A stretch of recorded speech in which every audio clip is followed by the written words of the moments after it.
서울의 스카이라인이 한 폭의 그림처럼 내려다 보이는 초고층 펜트하우스의 저녁은 언제나 고요했다.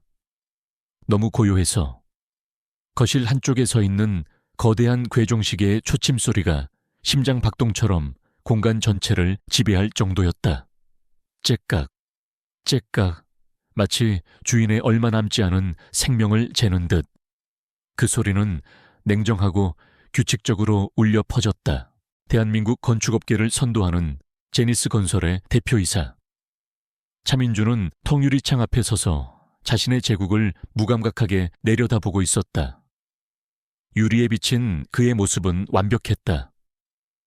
값비싼 맞춤 정장, 흐트러짐 없는 머리, 그리고 어떤 감정도 드러내지 않는 차가운 가면 같은 얼굴. 38배 나이에 모든 것을 이룬 남자. 하지만 그 눈동자는 텅 비어 있었다. 그는 방금 저녁 식사를 마친 참이었다. 대한민국 최고의 셰프가 그의 집으로 직접 와서 요리한 코스 요리였지만 무슨 맛이었는지 기억나지 않았다. 넓고 긴 대리석 식탁의 상석에 홀로 앉아 하는 식사는 음식을 섭취하는 행위일 뿐. 그 이상도 그 이하도 아니었다. 그의 삶 전체가 그러했다. 성공을 위해 달려왔고 마침내 정점에 섰지만 그곳에는 오직 지독한 공허함과 얼음 같은 외로움뿐이었다. 앞으로 길어야 2년입니다. 이식 외에는 다른 방법이 없습니다. 오늘 오후에 들었던 주치의의 목소리가 그의 귓가에 다시 울렸다. 희귀 유전성 심근병증. 아버지가 그랬던 것처럼 그의 심장도 서서히 굳어가고 있었다. 설상가상으로. 병의 진행을 늦추기 위한 독한 치료는 그에게서 아버지 될 자격마저 빼앗아갔다. 죽음, 그리고 후계자 없는 제국. 그의 인생은 결국 아무것도 남기지 못하는 한편의 허무한 연극으로 막을 내리게 될 터였다. 그는 쓴웃음을 지으며 와인잔을 들었다. 붉은 액체가 그의 텅 빈 눈동자처럼 공허하게 흔들렸다. 같은 시각 민준의 펜트하우스에서 멀리 떨어진 서울 변두리의 새싹 보육권. 그곳의 저녁은 민준의 세상과는 정반대로 소란스럽고 활기찼다. 아이들의 웃음소리와 장난치는 소리, 그리고 선생님들의 잔소리가 뒤섞여 공간을 가득 메우고 있었다. 6살 하늘이는 저녁 배식으로 나온 카스텔라 빵을 손에 들고 복도 구석에 쪼그려 앉아 있었다. 아이는 또래보다 작고 말랐지만 유난히 크고 맑은 눈을 가지고 있었다. 그때 4살빼기 남자아이가 훌쩍이며 하늘이에게 다가왔다. 누나, 내 빵 형아가 뺏어 먹었어. 아이는 금방이라도 울음을 터뜨릴 듯 입술을 삐죽였다. 하늘이는 잠시 망설였다. 이 부드럽고 달콤한 빵은 오늘 하루 중 가장 큰 행복이었다. 하지만 하늘이는 이내 자신의 빵을 반으로 쪼개 더 큰 조각을 아이의 손에 쥐어주었다. 울지 마. 이거 너 먹어. 나는 괜찮아. 아이는 눈물을 뚝 그치고 고맙다는 듯 하늘이를 올려다보았다. 하늘이는 희미하게 미소 지으며 남은 작은 빵 조각을 입에 넣었다.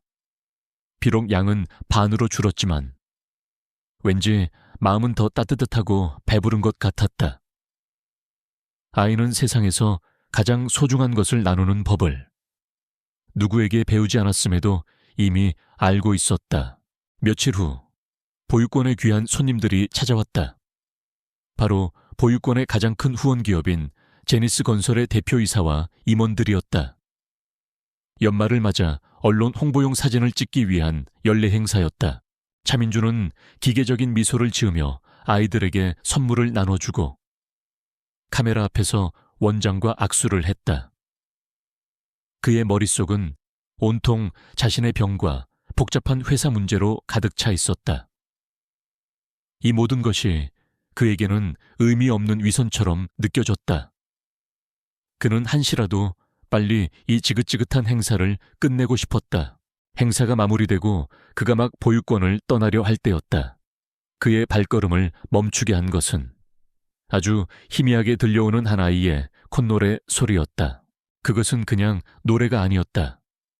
세상에 발표된 적도 없고 악보로 존재하지도 않는 오직 단 두 사람만이 알고 있는 멜로디. 10여 년 전, 그가 아직 세상의 때가 묻지 않은 20살 건축학도였을 때 그의 첫사랑 한서연과 함께 만들었던 둘만의 노래였다. 서연의 호수라고 이름 붙였던, 서툴지만 진심이 담겨있던 그들의 사랑의 증표. 시간이 멈췄다. 주변의 모든 소음이 사라지고 오직 그 아련한 멜로디만이 그의 귓속을 파고들었다. 수행비서가 의아한 표정으로 그를 불렀지만 그의 귀에는 들리지 않았다. 그는 홀린 듯 소리가 나는 쪽으로 고개를 돌렸다. 화단 구석. 다른 아이들과 어울리지 않고 혼자 앉아 그림을 그리며 콧노래를 흥얼거리는 작은 여자아이가 있었다. 하늘이었다. 그 순간 차민준의 굳어있던 심장이 10년 만에 처음으로 고통스럽게 비명을 질렀다. 잊었다고 생각했다. 아니, 잊기 위해 필사적으로 발버둥 쳤다. 그의 어머니가 돈봉투로 그녀의 뺨을 후려치며 모욕하고 끝내 그녀를 떠나게 만들었던 그날 이후로 그는 사랑이라는 감정을 스스로 봉인해 버렸다. 그런데 어떻게 이 아이가 이 노래를 알고 있는 거지? 그것은 한서연의 목소리가 아니었다. 하지만 그건 명백히 한서연의 노래였다. 민준의 얼음 같던 가면이 산산조각 나기 시작했다. 그의 머릿속으로 과거의 기억들이 폭풍처럼 몰아쳤다. 가을날의 캠퍼스, 은행잎을 밟으며 웃던 서연의 얼굴, 스케치북에 함께 미래를 그리던 따스한 햇살, 그리고 마지막으로 보았던 눈물에 젖어 절망으로 가득 차 있던 그녀의 눈동자. 그는 자기도 모르게 아이에게로 한 걸음 다가섰다. 그의 움직임을 느낀 하늘이가 노래를 멈추고 고개를 들었다. 아이의 크고 맑은 눈이 그를 정면으로 마주했다. 낯선 아저씨의 심상치 않은 눈빛에 아이는 조금 겁을 먹은 듯 몸을 움츠렸다. 차민주는 그 자리에 얼어붙은 채 아이에게서 눈을 뗄 수 없었다. 자신의 죽어가는 제국과 아무 상관없어 보이던 작은 아이. 그 아이가 지금 그가 10년 동안 억지로 묻어두었던 과거의 문을 열어젖힐 유일한 열쇠를 쥐고 있었다. 그의 차갑고 텅 빈 성에 아주 작지만 선명한 균열이 생겨나고 있었다. 주치의인 노 교수는 그의 앞에서 새로운 검사 결과지를 넘기며 무겁게 입을 열었다. 시아 대표님, 안타깝지만 병의 진행 속도가 예상보다 훨씬 빠릅니다. 창밖으로는 따스한 가을 햇살이 쏟아져 내리고 있었지만 차갑고 소독약 냄새가 진동하는 진료실 안은 한겨울이었다. 노 교수는 완곡한 표현을 고르려 애썼지만 그의 눈빛은 모든 것을 말해주고 있었다. 확장성 심근병증 말기로 진입한 것 같습니다. 현재 대표님의 심장 기능은 정상인의 30%에도 미치지 못합니다. 이식 수술을 받지 않으신다면 솔직히 말씀드려 1년도 장담하기 어렵습니다. 1년 사형 선고였다. 2년이라는 막연한 시간조차 이제는 사치가 되어버렸다. 민주는 아무 말도 하지 않았다. 그는 그저 무표정하게 자신의 손을 내려다볼 뿐이었다. 수많은 건물을 세우고 도시의 지도를 바꾼 그의 손. 하지만 정작 자신의 심장은 손쓸 도리 없이 무너져 내리고 있었다. 다시 한번 말씀드리지만 심장 이식 대기자 명단에 이름을 올리시는 게 이미 없는 일이라고 말씀드렸을 텐데요. 교수님, 민준이 처음으로 입을 열었다. 그의 목소리는 평소처럼 차분했지만 그 안에는 모든 것을 포기한 자의 깊은 냉소가 서려 있었다. 수많은 환자들이 기증자를 기다리다 죽어가는 현실에서 그가 기적적으로 이식을 받게 될 확률은 희박했다. 설령 이식을 받는다 해도 평생 면역 억제제를 달고 살아야 하는 반쪽짜리 삶일 뿐이었다. 그는 그렇게 연명하고 싶지 않았다. 진료실을 나온 그의 발걸음은 무거웠다. 병원 로비에서는 아이들의 웃음소리가 들려왔다. 건강하고 생명력 넘치는 아이들. 그는 자신과 다른 세상에 속한 존재들을 무감각하게 지나쳐 자신의 채 올랐다. 그날 밤 그는 사무실에서 밤을 새웠다. 그의 책상 위에는 제니스 건설의 미래가 걸린 대규모 프로젝트의 설계도와 서류들이 산더미처럼 쌓여 있었다. 그가 평생을 바쳐 이룩한 제국. 하지만 이 모든 것이 이제 무슨 의미가 있단 말인가. 그는 창가에 서서 도시의 야경을 내려다보았다. 수많은 빌딩들이 보석처럼 빛나고 있었다.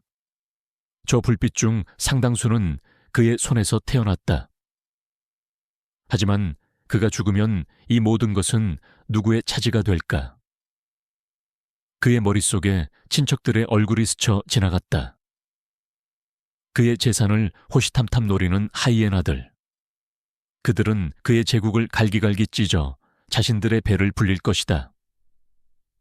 그가 쌓아 올린 철학과 비전은 흔적도 없이 사라지고 오직 돈의 논리만이 남게 될 터였다. 그 생각은 죽음보다 더 끔찍하게 느껴졌다. 자신의 삶이 완전히 무우로 돌아가는 듯한 모욕감. 그는 주먹을 불끈 쥐었다. 손톱이 손바닥을 파고드는 고통이 느껴졌다. 바로 그 순간이었다. 그의 귓게 보육원에서 들었던 그 멜로디가 환청처럼 다시 울려 퍼졌다. 잊으려 할수록 더욱 선명해지는 서연의 멜로디. 그 멜로디와 함께 화단 구석에 혼자 앉아있던 작은 아이의 얼굴이 떠올랐다. 자신을 겁먹은 듯 하면서도 당당하게 마주보던 그 맑고 커다란 눈동자. 내 빵 형아가 뺏어 먹었어. 울지 마. 이거 너 먹어. 나는 괜찮아. 그는 비서를 통해 그 아이에 대해 간단히 알아보았다. 이름은 하늘. 6살. 태어나자마자 보육원 앞에 버려졌다고 했다. 부모가 누구인지, 어디서 왔는지 아무도 몰랐다. 하지만 아이는 누구보다 밝고 씩씩하게 자라고 있었다. 어째서일까? 어째서 그 아이가 서연의 노래를 알고 있었던 걸까? 단순한 우연일까? 아니면 섬광처럼 하나의 생각이 그의 뇌리를 관통했다.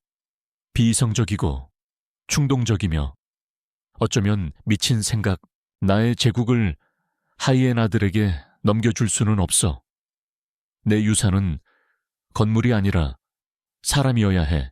그는 자신의 의자와 책상, 그리고 창밖의 도시를 둘러보았다. 이 모든 것을 물려받을 사람, 자신의 철학을 이어갈 후계자. 그는 아이를 가질 수 없다. 하지만 그의 유산을 물려줄 아이를 선택할 수는 있었다. 그의 심장이 미친 듯이 뛰기 시작했다.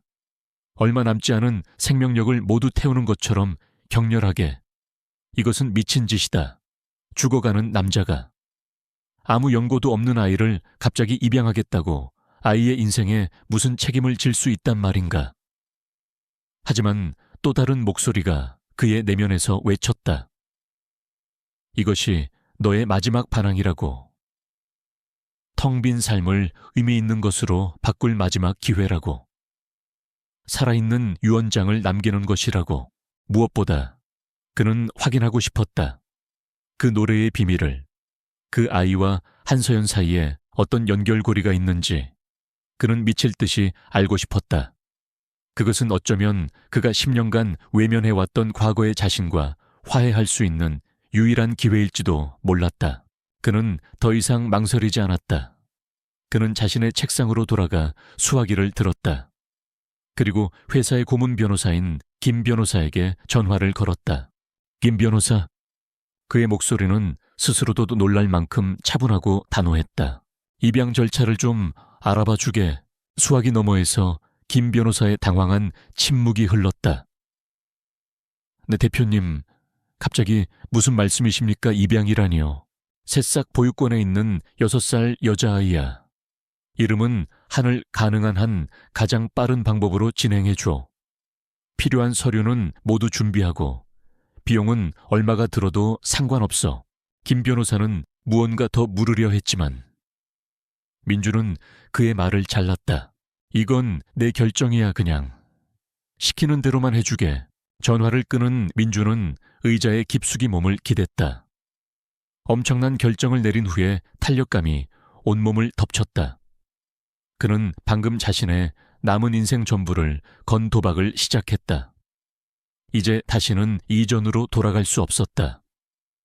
얼음의 성에 갇혀 고독하게 죽음을 기다리던 그의 삶은 이제 끝났다. 창밖으로 동이 트고 있었다. 도시가 서서히 잠에서 깨어나고 있었다. 그 풍경을 바라보는 민준의 눈에는 아주 오랜만에 희미한 삶의 의지가 떠오르고 있었다. 그것은 희망이라기보다는 차라리 지독한 호기심과 마지막 오기에 가까운 감정이었다. 여기가 앞으로 아저씨랑 같이 살 집이에요. 아저씨가 아니라 아빠. 민주는 어색하게 정정해 주었지만 아빠라는 단어는 그의 입에 익지 않은 옷처럼 겉돌았다. 그는 아이를 어떻게 대해야 할지 전혀 몰랐다. 그는 가정관리인인 윤 실장에게 하늘이의 방을 안내해 주라고 지시하고는 곧바로 자신의 서재로 들어가 버렸다. 서재 문이 닫히는 순간 그는 안도의 한숨을 내쉬었다. 아이의 존재는 그 자체로 그의 견고한 질서를 뒤흔드는 혼돈과도 같았다. 하늘이의 등장은 얼음의 성에 작은 파문을 일으켰다. 아이는 자신의 방에 짐을 풀었다. 짐이라고 해봤자 낡은 곰인형 하나와 보육원 친구들이 그려준 그림 몇 장, 그리고 색이 바랜 동화책 한 권이 전부였다.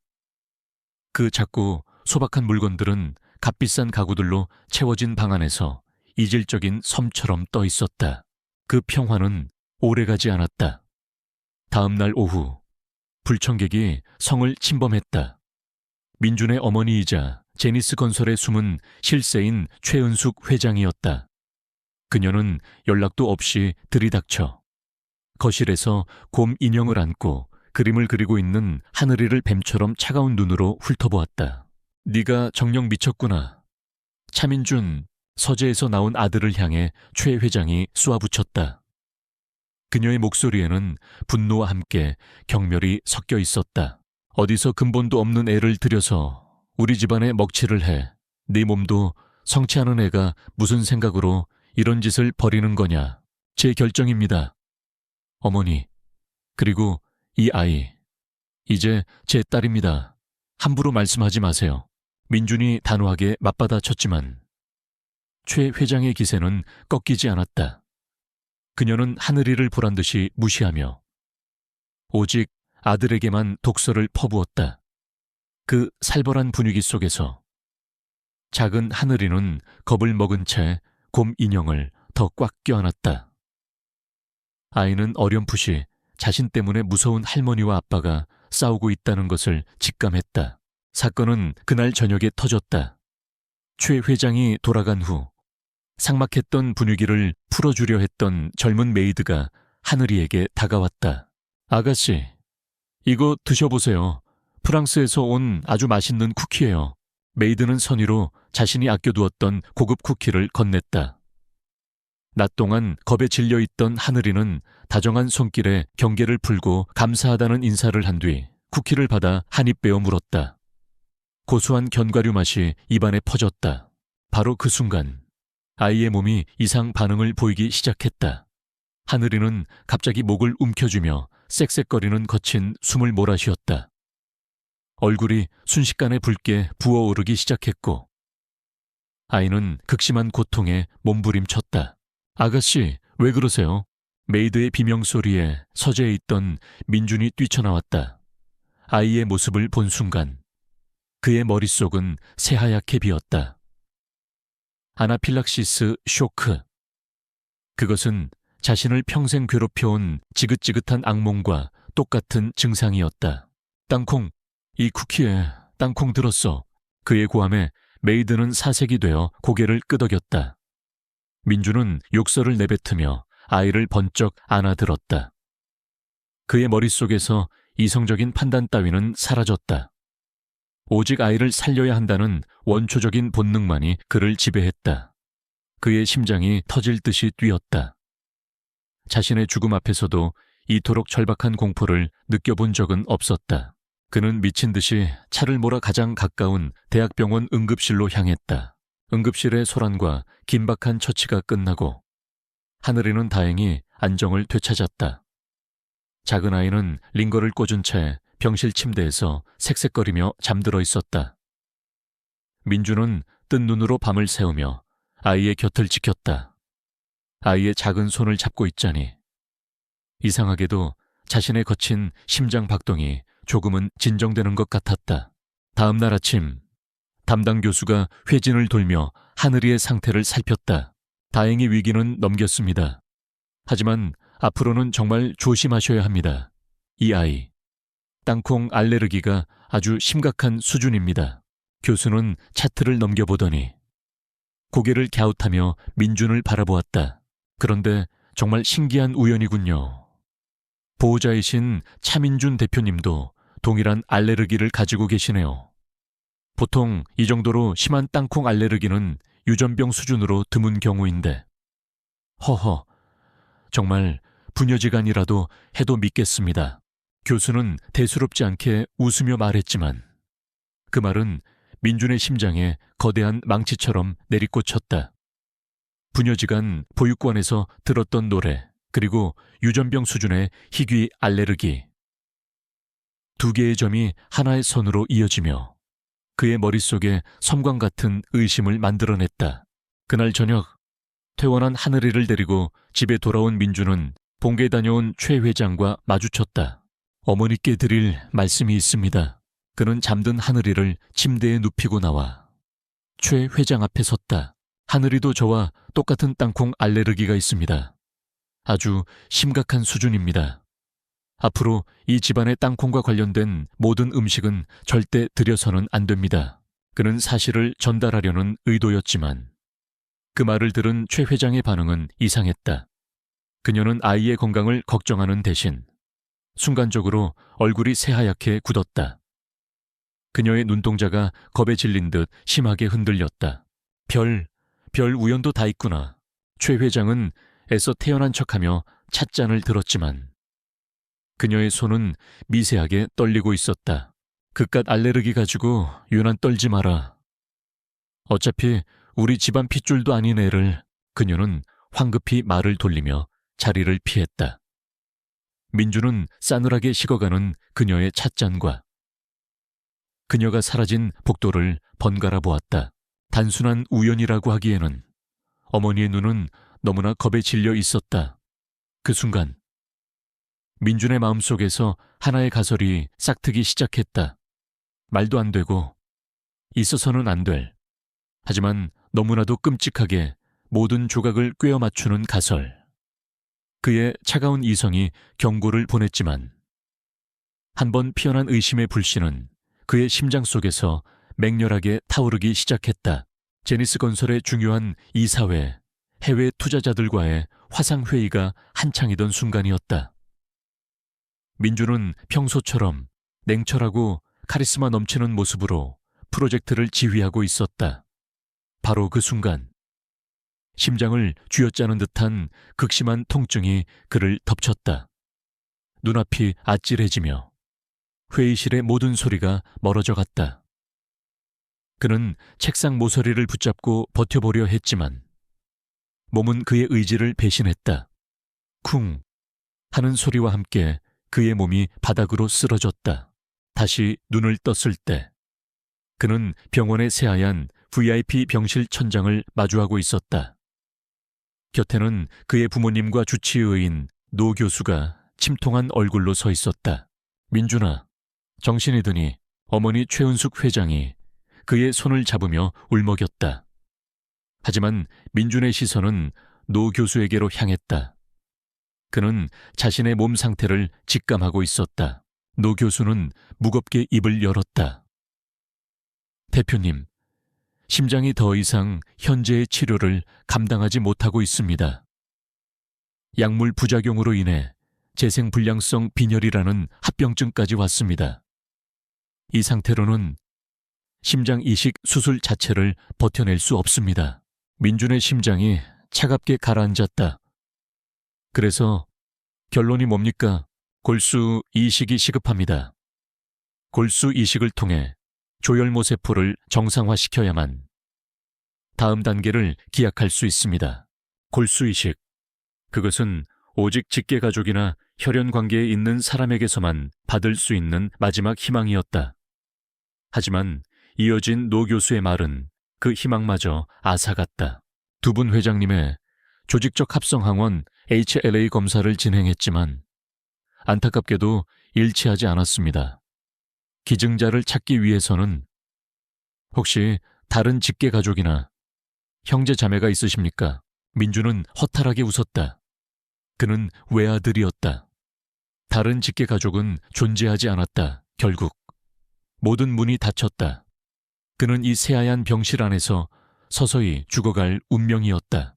그날 이후 병실은 그의 새로운 성이 되었다. 심장 박동을 체크하는 모니터의 규칙적인 기계음이 그의 남은 시간을 재는 괴종시계 소리를 대신했다. 돈과 권력, 그가 평생을 바쳐 쌓아 올린 모든 것은 이 병실 안에서 아무런 힘도 발휘하지 못했다. 그는 거대한 제국의 왕이었지만 동시에 죽음 앞에 선 가장 무력한 인간일 뿐이었다. 부모님은 매일같이 병실을 찾아왔지만 그들의 슬픔과 걱정은 오히려 그의 고독감만 깊어지게 만들었다. 특히 어머니 최 회장의 얼굴에 서린 죄책감 섞인 절망은 그의 마음을 더욱 무겁게 짓눌렀다. 절망의 가장 깊은 바닥에서 인간은 가장 절박한 희망을 떠올리는 법이다. 그의 머릿속에 작은 아이 하늘이의 얼굴이 떠올랐다. 보육원에서 들었던 노래, 유전병 수준의 희귀 알레르기, 그리고 그 소식을 들었을 때 겁에 질려있던 어머니의 얼굴, 말도 안 되는 가설. 하지만 지금 그에게 남은 것은 그 가설뿐이었다. 만약 하늘이가 정말로 자신의 딸이라면, 그렇다면 아이는 자신을 살릴 수 있는 유일한 열쇠가 된다.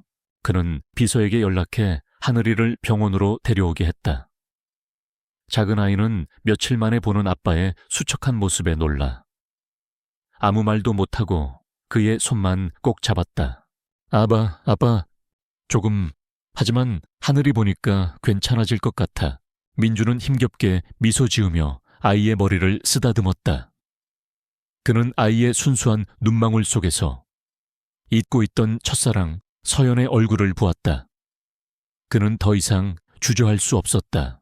하늘이가 돌아간 후 민주는 김 변호사와 자신의 최측근인 윤 비서를 병실로 불렀다. 그의 목소리는 병색으로 인해 가늘게 떨렸지만 그 안에 담긴 의지는 강철처럼 단단했다. 지금부터 내가 하는 말을 잘 들어. 이건 내 마지막 명령이 될지도 몰라. 그는 두 사람에게 자신의 모든 의심을 털어놓았다. 그리고 지시를 내렸다. 치어째, 하늘이의 머리카락이든 아이가 쓰던 칫솔이든 뭐든 상관없으니 DNA 검체를 확보해서 나와의 친자 확인 검사를 의뢰해. 세상에서 가장 빠르고 가장 비밀스럽게. 둘째, 10년 전 나와 헤어졌던 한소연이라는 여자를 찾아 살아있는지 죽었는지, 지금 어디서 뭘 하는지 대한민국 땅을 전부 뒤져서라도 샅샅이 찾아내. 두 사람은 상상도 못한 이야기에 충격을 받았지만 주군의 절박한 눈빛 앞에서 어떤 질문도 하지 못하고 명령을 수행하기 위해 움직였다. 그날부터 시간과의 사투가 시작되었다. 민준의 상태는 하루가 다르게 나빠졌다. 잠을 자는 시간보다 고통 속에 깨어있는 시간이 더 길어졌다. 그의 제국은 왕의 부재 속에서 조금씩 흔들리기 시작했지만 그는 오직 서연의 행방에 대한 보고만을 기다릴 뿐이었다. 하루, 이틀, 일주일, 시간은 속절없이 흘러갔다. 조사팀은 난항을 겪었다. 한서연이라는 이름은 너무 흔했고 10년이라는 시간은 한 사람의 흔적을 지우기에 충분한 시간이었다. 민주는 초조함에 말라갔다. 희미한 희망의 불씨가 절망의 재 속에서 꺼져가는 것을 느끼며 그는 처음으로 죽음의 그림자를 현실로 받아들이고 있었다. 그러던 어느 날 오후, 그가 희미한 의식 속에서 잠과 현실의 경계를 헤매고 있을 때였다. 병실 문이 조용히 열리며 윤 비서가 들어왔다. 그의 얼굴은 땀과 긴장으로 번들거리고 있었다. 대표님, 찾았습니다. 그 한마디에 민준의 흐릿했던 의식이 번쩍 뜨였다. 그는 힘겹게 상체를 일으켰다. 찾았다고, 서연 씨. 어디에 있어? 지금 당장. 찾았습니다. 대표님, 한서연 씨. 윤 비서의 목소리는 무겁게 가라앉아 있었다. 민주는 희망에 부풀어 그를 재촉했다. 하지만 이어지는 윤 비서의 말은 그의 마지막 희망을 산산조각내는 망치와도 같았다. 그런데 문제가 있습니다. 문제가 뭐냐니? 당장 말해. 윤 비서는 마른 침을 삼키고 어렵게 입을 열었다. 그녀도 병원에 있습니다. 그리고 대표님께서 계신 바로 이 병원입니다. 윤 비서의 마지막 말은 차민준의 남은 이성을 송두리째 날려버렸다. 한서연. 그녀가 살아있다. 그런데 자신과 같은 병원 안에 있다. 그는 의사와 간호사들의 만류를 뿌리치고 링거를 꽂은 채 침대에서 내려왔다. 휠체어 가져와 당장. 그의 몸은 금방이라도 쓰러질 듯 위태로웠지만 눈빛만은 꺼지지 않는 불꽃처럼 타오르고 있었다. 그는 윤 비서가 급히 가져온 휠체어에 몸을 싣고 서연이 있다는 병실로 향했다. 병원의 차가운 복도를 가로지르는 동안 그의 머릿속은 10년의 세월이 파노라마처럼 스쳐 지나갔다. 마침내 도착한 곳은 1인 특실이 아닌 여러 명의 환자가 함께 쓰는 평범한 6인실이었다. 창가 쪽 침대, 수많은 의료기기에 둘러싸인 채 한 여자가 미동도 없이 누워 있었다. 너무나 창백하고 말라서 10년 전에 생기 넘치던 모습은 찾아보기 힘들었지만 그는 한눈에 알 수 있었다. 한서연, 그의 첫사랑이었다. 쓰여연아. 그의 목소리가 갈라져 나왔다. 그는 떨리는 손으로 휠체어를 움직여 그녀의 침대 곁으로 다가갔다. 그녀는 눈을 감은 채 미동도 없었다. 마치 긴 잠에 빠진 잠자는 숲속의 공주 같았지만 그녀를 깨울 왕자는 없었다. 어떻게 된 겁니까? 2달 전 뺑손이 사고를 당했다고 합니다. 그 이후로 계속 의식불명 상태입니다. 윤 비서의 보고는 비수처럼 그의 심장에 박혔다. 내가 이토록 편안한 VIP 병실에 누워있는 동안 그녀는 이렇게 차가운 곳에서 혼자 죽음과 사투를 벌이고 있었다. 죄책감이 거대한 파도처럼 그를 덮쳤다. 바로 그때 김 변호사가 굳은 얼굴로 병실에 들어섰다. 그의 손에는 노란 서류 봉투 하나가 들려 있었다. 대표님, 요청하신 친자 확인 검사 결과입니다. 민주는 떨리는 손으로 봉투를 받아들었다. 그의 심장이 미친 듯이 요동쳤다. 이것은 단순한 종이장이 아니었다. 자신의 지난 10년과 남은 인생, 그리고 한 아이의 운명이 걸린 판결문이었다. 그는 마른 침을 삼키고 거칠게 봉투를 뜯었다. 그의 눈이 서류의 가장 마지막 줄에 박혔다. 침부일 확률 99.9998%. 순간 세상의 모든 소리가 멎었다. 그는 서류와 의식 없이 누워있는 서연의 얼굴, 그리고 하늘이의 얼굴을 번갈아 떠올렸다. 노래, 알레르기, 그리고 이제는 과학적인 증거까지 모든 조각이 하나의 끔찍하고도 명백한 진실을 가리키고 있었다. 하늘이는 내 딸이었다. 한서연과 나의 딸. 알 수 없는 신음이 그의 입에서 터져 나왔다. 기쁨인가 슬픔인가 아니면 배신감인가. 알 수 없는 감정의 폭풍이 그의 약해진 심장을 강타했다. 어머니의 겁에 질린 얼굴이 떠올랐다. 모든 것을 알고 있었던 것이다. 어머니가 자신의 인생을, 서연의 인생을, 그리고 제 아이의 인생까지 송두리째 망가뜨린 것이다. 극심한 감정적 충격은 그의 육체의 한계를 넘어섰다. 그는 가슴을 움켜쥐었다. 숨을 쉴 수가 없었다. 눈앞이 흐려지며 서연의 얼굴 위로 검은 점들이 떠다녔다. 대표님, 정신 차리십시오.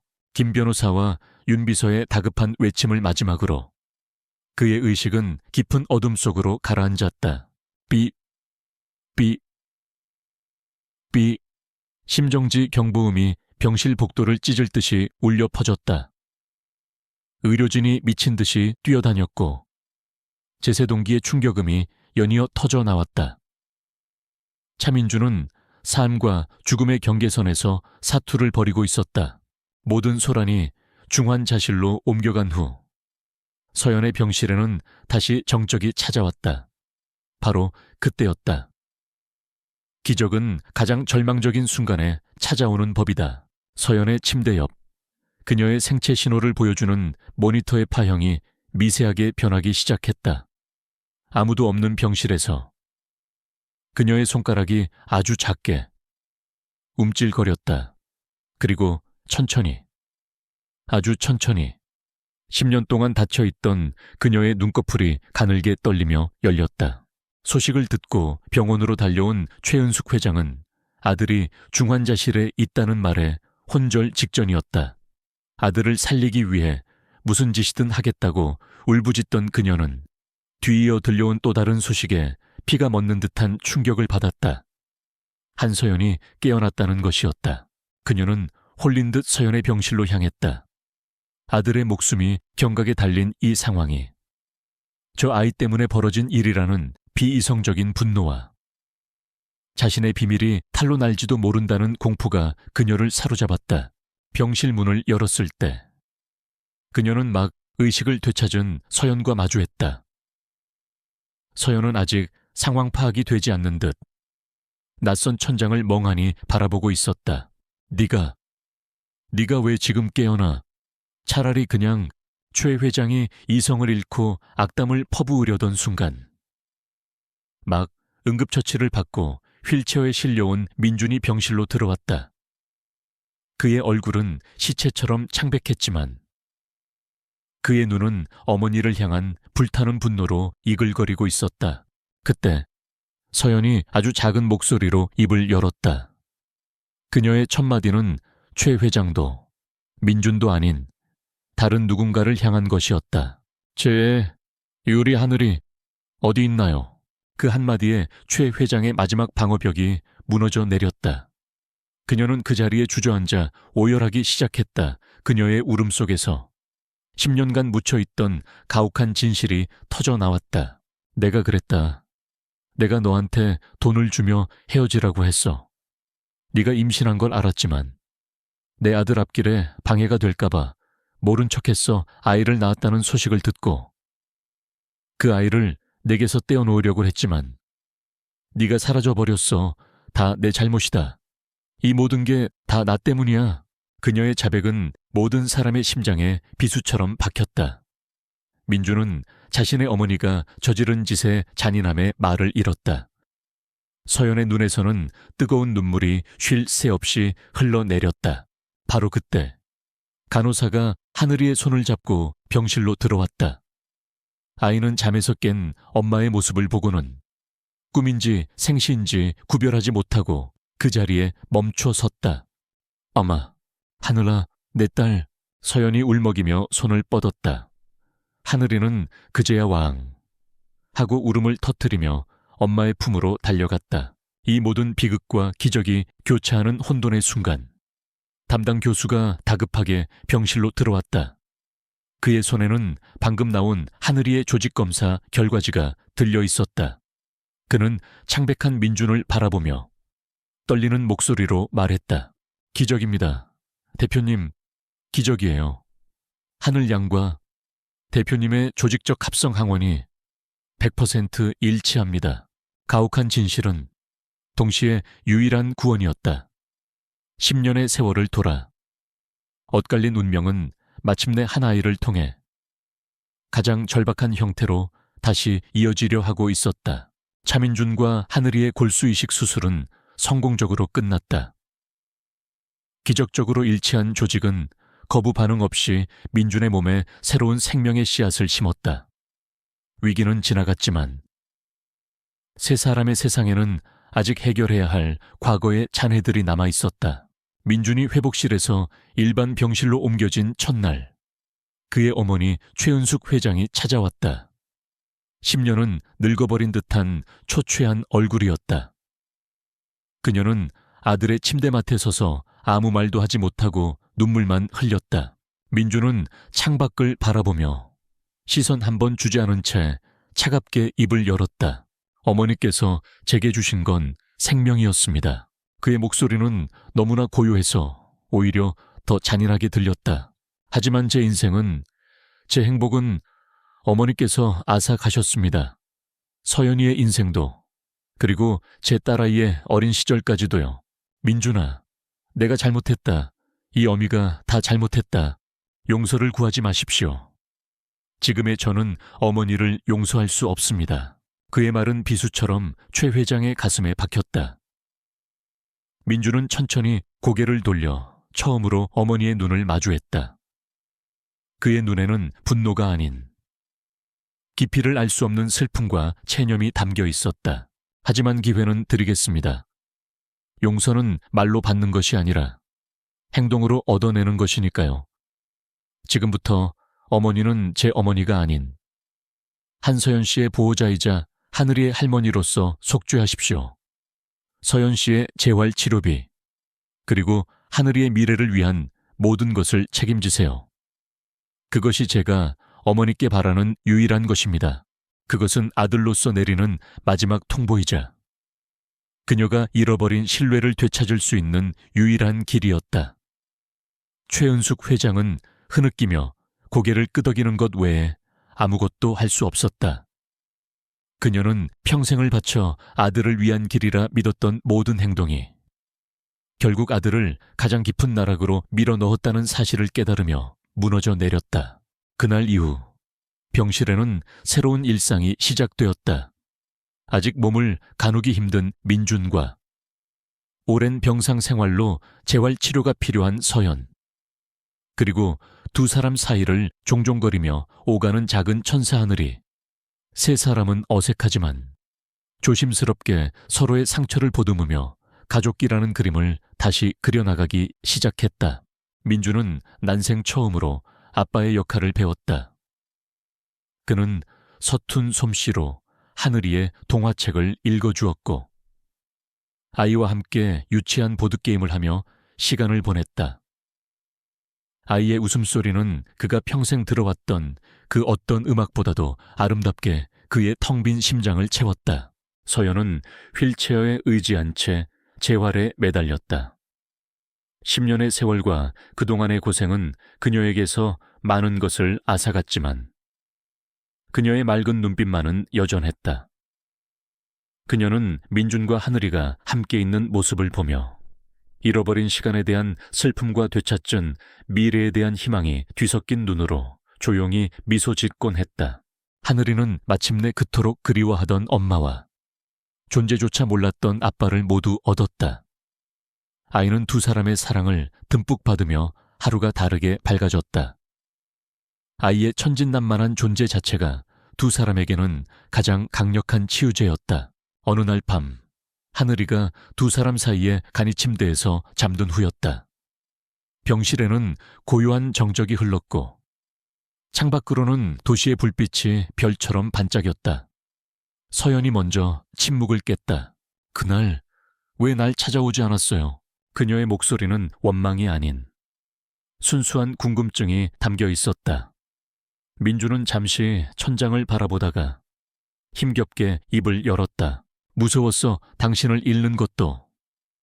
내 모든 것을 걸고 당신을 지켜낼 자신도 없었어. 난 당신이 생각했던 것보다 훨씬 더 약하고 비겁한 사람이었어. 그는 처음으로 자신의 가장 깊은 치부를 그녀 앞에 드러냈다. 미안해, 서연아. 그때 널 지키지 못해서 더 강하지 못해서. 정말 미안해. 서연의 눈가에 이슬이 맺혔다. 그녀는 고개를 저었다. 아니에요. 저도 마찬가지였어요. 당신 어머니의 말을 듣고. 당신이 정말 나를 버렸다고 믿어버렸어요. 당신을 끝까지 믿어주지 못했어요. 두 사람은 10년 동안 서로의 가슴에 묻어두었던 오해와 아픔을 조용히 꺼내놓았다. 그것은 누구를 탓하기 위함이 아니었다. 과거의 상처를 정면으로 마주하고 서로를 이해하기 위한 진정한 화해의 과정이었다. 하지만 하늘이가 우리를 다시 만나게 해줬어요. 서연이 잠든 아이를 사랑스럽게 바라보며 속삭였다. 그 아이가 우리의 잃어버린 시간을 다시 이어준 거예요. 그녀의 말에 민주는 고개를 끄덕였다. 그는 손을 뻗어 잠든 하늘이의 작은 손 위로 자신의 손을 포겠다. 그리고 그 위로 서연이 자신의 손을 조심스럽게 얹었다. 세 사람의 손이 하나로 겹쳐지는 순간이었다. 과거의 아픔, 현재의 치유, 그리고 미래의 희망이 그 손길 안에서 하나가 되었다. 두 사람은 아무 말 없이 서로를 바라보았다. 그 눈빛 속에는 수만 가지 감정이 오갔지만 가장 선명한 것은 새로운 시작에 대한 조용한 약속이었다. 잃어버린 10년이라는 긴 터널을 지나 그들의 시간은 마침내 다시 흐르기 시작했다.